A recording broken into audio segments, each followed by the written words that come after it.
Assalamualaikum, hai guys, apa kabar? Semoga sehat selalu, rezeki lancar, dan tetap semangat.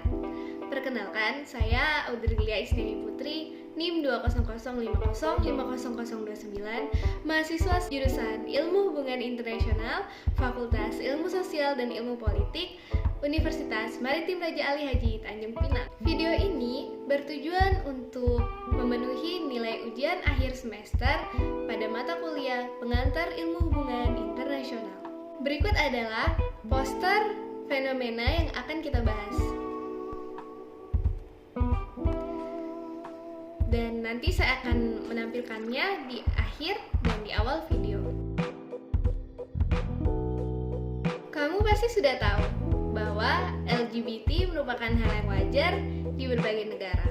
Apa bisa LGBT diterima di negara Islam? Selengkapnya di video ini. Baiklah, pertama saya akan menjelaskan sedikit tentang istilah LGBT.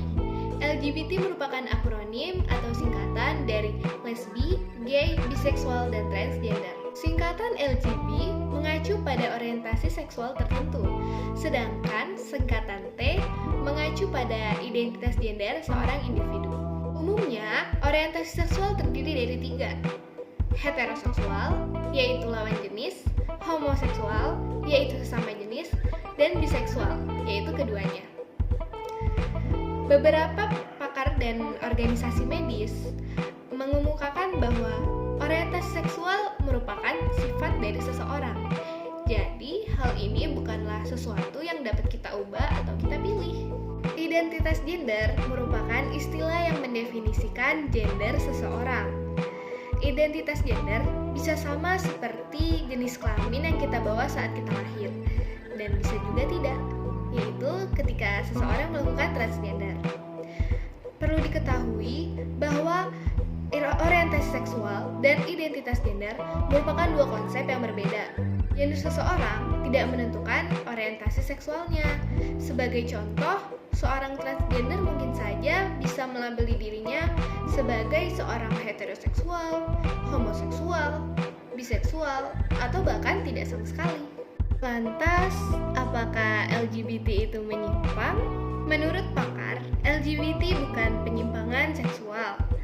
Penyimpangan seksual ditandai dengan adanya fantasi seksual dan sering untuk membangkitkan gairah seksual melibatkan benda mati, anak-anak, dan orang yang tidak menginginkannya. Negara-negara lain, khususnya Eropa, sudah mengakui adanya LGBT ini. Bahkan beberapa dari negara tersebut sudah melegalisir pernikahan sesama jenis, seperti di Jerman, Amerika, Prancis, Australia, dan 26 negara lainnya yang kebanyakan merupakan negara persemakmuran. Pada dasarnya, pernikahan sama jenis merupakan hak asasi manusia.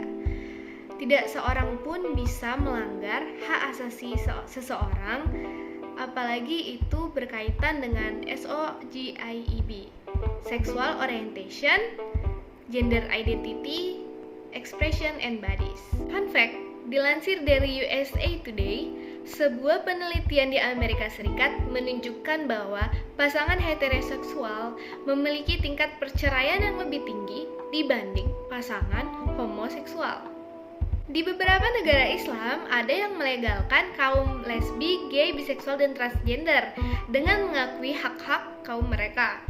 Kendati legal, tetap ada diskriminasi pada negara tersebut terhadap kaum LGBT. Dilansir dari dw.com, berikut negara-negara Islam yang melegalkan kaum LGBT. Di urutan pertama ada Turki. Sejak kekhalifahan Utsmaniyah melegalkan hubungan sesama jenis, yaitu pada tahun 1858, hingga saat ini Turki masih mengakui hak kaum gay, lesbi, dan biseksual di negaranya. Namun begitu, praktik diskriminasi oleh masyarakat dan pemerintah masih marak terjadi lantaran minimnya perlindungan dari konstitusi. Tetapi partai-partai politik Turki secara umum sepakat melindungi hak lesbi, gay, dan biseksual di negara itu. Jadi, meskipun pemerintah mereka tetap bersikap keras kepada kaum LGBT, partai politik dan elit politik memanfaatkan kondisi ini dengan menarik perhatian mengangkat isu LGBT. Di urutan kedua, negara yang melegalkan LGBT adalah Mali. Mali termasuk segelintir negara di Afrika. Pasalnya, konstitusi di negeri barat Afrika ini tidak secara eksplisit menjelaskan larangan untuk kaum homoseksual, tetapi aktivitas seks di depan umum. Meski begitu, hampir 90% masyarakat di Mali hidup dengan gaya harus memerangi kaum LGBT. Maka dari itu, diskriminasi kaum LGBT di Mali sangat kuat. Ketiga, Yordania. Yordania merupakan negara yang tergolong paling maju dalam mengedepankan hak-hak untuk para LGBT. Sejak hubungan sama jenis dilegalkan di negara tersebut, yaitu pada tahun 1951, pemerintah juga telah menelurkan undang-undang yang melarang pembunuhan demi menghormati kaum LGBT. Misalnya, pemerintah menolerir pembukaan tempat hiburan, kafe, dan toko yang dikelola atau dimiliki oleh kaum LGBT. Keempat, Albania. Albania merupakan negara yang bermayoritaskan Muslim. Tetapi, meskipun bermayoritaskan Muslim, Albania termasuk salah satu negara Eropa yang menjadi pioner dalam mendukung hak-hak kaum LGBT. Negeri miskin di Balkan ini juga telah memiliki sederet undang-undang yang melindungi kaum LGBT dari praktik diskriminasi dan sangat peduli akan kaum-kaum LGBT di negaranya. Selanjutnya, Bahrain. Negara pulau yang terletak di tepi Teluk Persia ini sudah melegalkan hubungan sama jenis sejak tahun 1976.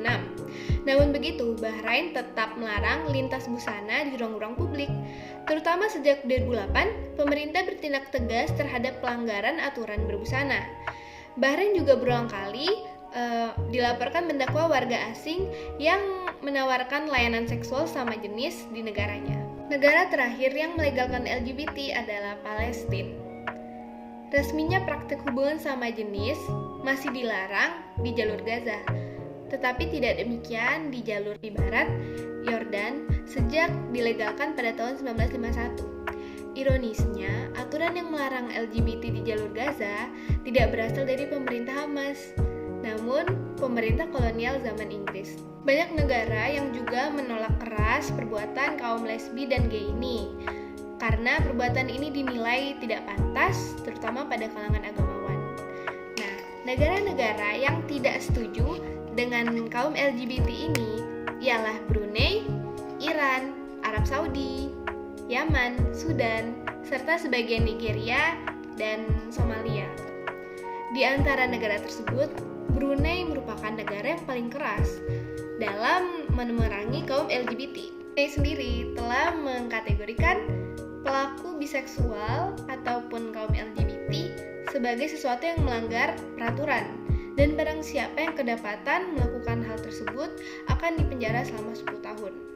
Hukum syariah yang mulai berlaku pada 3 April ini juga diberlakukan terhadap pasangan sesama jenis, terutama perempuan. Mereka akan dicambuk sebanyak 40 kali atau memilih dipenjara selama 10 tahun. Hukuman rajam juga bakal diamanatkan pada pelaku aborsi, dan jika kedapatan mencuri, maka akan diamputasi. Sementara Nigeria punya hukuman rajam bagi para pelaku LGBT. Merespon maraknya LGBT, masyarakat kita harus mampu menegakkan kewaspadaan sosialnya.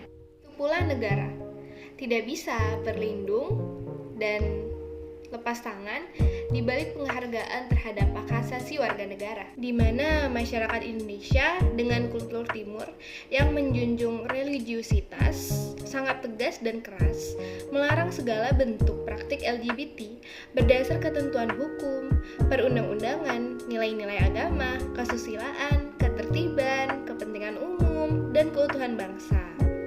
Berbagai tontonan yang tidak layak dan melegitimasi perilaku LGBT harus dievaluasi kembali. Oleh karena itu, negara memiliki kewajiban untuk menjaga nilai-nilai dan standar moral yang dianut oleh publik mayoritas. Bagaimana? Apakah kalian sudah tahu Tanggapan negara Islam terhadap LGBT? Semoga video ini bisa bermanfaat ya. Buat yang udah nonton dari awal, jangan lupa klik tombol like dan subscribe.